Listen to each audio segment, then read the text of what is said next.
সফর মাসের শেষ বুধবার আজিয়া মুসলিম বিশ্ব দিনান পরিচিত আখেরি সাহার সুম্বা নামে ইসলামী ঐতিহ্যের ফরে জড়াই থাকা এই দিনান বাংলাদেশত ধর্মীয় ভাবগাম্ভীর্যের মধ্যে দিয়ে পালন করে মুসলমানসকলে।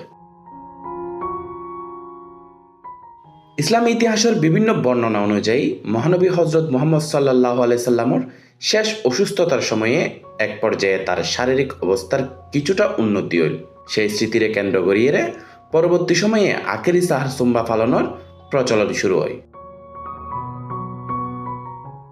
দিনানত বহুজনের নফল নামাজ, কোরআন তেলাওয়াত, দোয়া ও দান সৎকার মাধ্যমে ইবাদত পালন করে।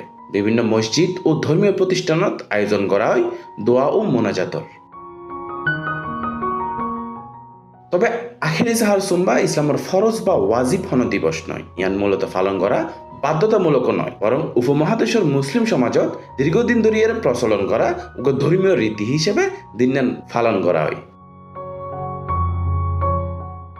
আখেরি সাহার সুম্বারে গিরিয়ে তাই আজিয়ার দিনত প্রার্থনা একখানই ব্যক্তি, পরিবার আর সমাজের শান্তি, কল্যাণ এবং সমগ্র মুসলিম উম্মার মঙ্গল। Desk report, C plus TV, Chittagong.